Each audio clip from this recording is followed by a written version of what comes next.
Hi guys, எல்லாருக்கும் வணக்கம் guys. இந்த வீடியோவில் நம்ம என்ன பார்க்க போகிறோன்னா, இந்திய அணியை கட்டாயம் நாங்கள் பழி வாங்கிய தீர்வோம். கண்டிப்பாக இந்த வாட்டி சாம்பியன் ட்ராஃபி தொடரைய இந்தியாவை வெல்லுவோம், சாம்பியன் ட்ராஃபி தொடரை நாங்கள் தான் வெல்வோம் அப்படின்னு சொல்லிட்டு ரொம்பவே சவால் விட்டு பேசியிருக்காரு. நியூசிலாந்து அணிக்கு எதிராக தோல்வி குறித்து சில பல காரணங்கள் சொல்லியிருக்காரு. பாகிஸ்தான் அணியின் நட்சத்திர வேக பந்து வீச்சாளர் ஷாஹின் அஃப்ரிடி அது மட்டும் இல்லாமல் ரொம்ப ஒரு ஆக்ரோஷத்தமாக இந்திய அணிக்கு சவால் விடுற மாதிரி பேசியிருக்காரு. அவர் என்ன பேசினார் ஏது பேசினார் சொல்லிட்டு வீடியோ டீட்டெயில்டாக பார்க்கலாம். அதுக்கு முன்னே நீங்கள் நம்ம சேனலுக்கு புதுசாக வந்திருந்தீங்கன்னா ஒரு சப்ஸ்கிரைப் மட்டும் பண்ணிவிட்டவங்க வீடியோக்குள்ளே போகலாம். ஆமாங்க, இந்தியா வாசஸ் இங்கிலாந்து இப்போ சமீபத்தில் நல்ல ஒரு சீரிஸ் இந்தியாவுக்கு முடிஞ்சிச்சிங்க. அது தொடர்ந்து Pakistan versus New Zealand try series final ஆனாங்க. அது பாகிஸ்தான் படு தோல்வி அடைஞ்சாங்க. அதுக்கப்புறம் பத்திரிகையாளர் சந்திப்பில் ஷாஹின் அஃப்ரிடி என்ன சொன்னார் கேட்டிங்கன்னா, இந்த நியூசிலாந்து எதிரான தோல்வி எனக்கு ரொம்ப ஏமாற்ற குத்தி இருக்குது. கண்டிப்பாக சாம்பியன் ட்ராஃபி நாங்கள் போகிறதுக்கு முன்னே இந்த மாதிரி ஒரு தொடர் அடிச்சுட்டு போயிருந்தால் எங்கள் அணி வீரர்கள் ரொம்ப கான்ஃபிடண்டாக இருந்திருப்பாங்க. இது தோற்றது இதுக்கு மேலே முடிஞ்சிச்சு போங்க, ஆனால் இதுக்கு மேலே சாம்பியன் ட்ராஃபி எங்களோட ஃபோக்கஸ் இருக்குது. கண்டிப்பாக நாங்கள் 5 போட்டி தான் விளையாடணும்னு வந்திருக்கோம். சாம்பியன் ட்ராஃபியில் லீகில் 3, செமிஃபைனல், ஃபைனல். கண்டிப்பாக நாங்கள் ஃபைனல் போயிட்டு கோப்பையை வெல்லுவோம். இதுக்கு முன்னே டிஃபெண்டிங் சாம்பியன் நாங்கள் தான். அந்த ஒரு எனர்ஜி எங்ககிட்ட இருக்குது. இந்த வாட்டி கோப்பை திருப்பி எங்கள் நாட்டிலே நாங்கள் வச்சுப்போம். நாங்கள் தான் நடத்துகிறோம். நாங்களே அந்த கோப்பையை அடித்து வச்சுப்போம். இந்தியாவுக்கு கண்டிப்பாக நாங்கள் ஒரு அச்சுறுத்தலாக இருப்போம். இந்தியா பாகிஸ்தான் மேட்ச்னாவே எப்போவுமே ஒரு எதிர்பார்ப்பு இருக்குது. ஆனால் எங்களுக்கு அதெல்லாம் கிடையாது. நாங்கள் இந்தியாவை வீழ்த்தி ஆக வேண்டிய ஒரு எண்ணத்தில் தான் வரோம்.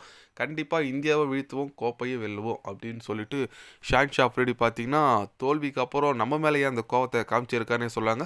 ஆமாங்க, இப்போ பார்த்தீங்கன்னா ரீசெண்டாக ட்ரை சீரிஸ் விளையாண்டாங்க. நியூசிலாந்து, பாகிஸ்தான், சவுத் ஆஃப்ரிக்கா ஒரு மேட்ச் கூட ஜெயிக்கல, அவங்க தோத்துட்டாங்க. ஃபைனல் பார்த்தீங்கன்னா நியூசிலாண்டும் நியூசிலாண்டும் பாகிஸ்தானும் மோதினாங்க. அதுலேயும் பாகிஸ்தான் தோற்று நியூசிலாந்து கோப்பையை வென்றுட்டாங்க. அந்த தோல்விக்கு அப்புறம் பத்திரிகையாளர் சந்திப்பில் தான் இந்த மாதிரி சவால் விட்டு பேசியிருக்காரு. ஓகேங்க ஷாஹின் அஃப்ரிடி, நீங்கள் ஓகே எல்லாம் சரி, ஓகே நீங்கள் ஜெயிக்கிறீங்க பார்த்துக்கலாம், பட் வாங்க முதல்ல களத்துக்கு வாங்க பார்த்துக்கலாம். ஏன்னா அப்போ எப்படி சொல்லுது, எப்போவுமே பாகிஸ்தான் முன்னாள் வீரர்கள் சரி, பாகிஸ்தான் வீரர்கள் சரி, இந்தியா மேட்ச்னாவே இந்த ஐசிசி மேட்ச்னாவே எப்போவுமே வாய் விடுறது சகஜம்தான். அதுமாரி தான் நீங்கள் விட்டுட்டு இருக்கீங்க, விடுங்க பார்த்துக்கலாம். ஏன்னா எல்லாம் எப்படி சொல்லுது, மேட்ச்ன்றது அன்றைக்கி யார் நல்லா பண்ணுறாங்களோ அதுதான் வெற்றி பெறுவாங்க. அதுக்கு முன்னே நீங்கள் சொல்கிறத நாங்கள் சொல்கிறதெல்லாம் கிடையாது. ஆனால் இந்திய அணி மேலே எங்களுக்கு நம்பிக்கை இருக்குங்க, உங்களை வீழ்த்துவாங்கன்னு சொல்லிட்டு. ஏன்னா நீங்கள் இப்போவே இந்த மாதிரி பேசுகிறீங்க, ஒன்றும் ஜெயிஸ்டாலாம் எப்படி ஆடுவீங்கன்னு தெரில. அதுவும் நீங்கள் நத்தது வேறையா. அது மட்டும் இல்லாமல் நம்ம அணி வீரர்களும் நாங்கள் பாகிஸ்தானில் விளையாட மாட்டோம், ஜெர்சியில் பாகிஸ்தான் பேர் போட மாட்டோம்னு சொல்லிட்டு இவங்க ஒரு பக்கம் ஒரு இது கலப்பின்னு இருக்காங்க. அதனால் அதெல்லாம் பார்க்கும்போது கண்டிப்பாக இந்த போட்டி ரொம்பவே ஒரு எதிர்பார்ப்பை நோக்கி போயிட்டுருக்குன்னு சொல்லாங்க. ஒரு பக்கம் இவங்களும் பாகிஸ்தான் அவாய்ட் பண்ணுறாங்க, பாகிஸ்தான் எங்கள் நாட்டில் வந்து விளையாடுங்கன்னு இவங்க ஒரு பக்கம் கெஞ்சுறாங்க. ஒரே எப்படி சொல்கிறது, ஒரே ஃபன்னாக போயிட்டுருக்கு. பரவாயில்ல, யார் இந்த ஜெயிக்கிறதுல யார் வெற்றி யார் பெரியவங்கன்னு சொல்லிட்டு காமிச்சிருவாங்க போல இருக்குது. பொறுத்து வந்து பார்க்கலாம். நீங்கள் சொல்லுங்கள், இந்தியா பாகிஸ்தான் மேட்ச் ஒரு அனல் பறக்கிற மேட்சாக இருக்கும். சாம்பியன் ட்ராஃபியில் யார் வின் பண்ணுவாங்க? உங்களோட கருத்துக்கள் மறக்காமல் கமெண்டில் சொல்லுங்கள்.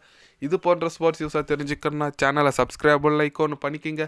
கண்டிப்பாக கிரிக்கெட் பற்றி day by day channel update வரும். மறக்காமல் சப்ஸ்கிரைப் மட்டும் கொஞ்சம் பண்ணி வச்சுக்கோங்க. நன்றி, வணக்கம்.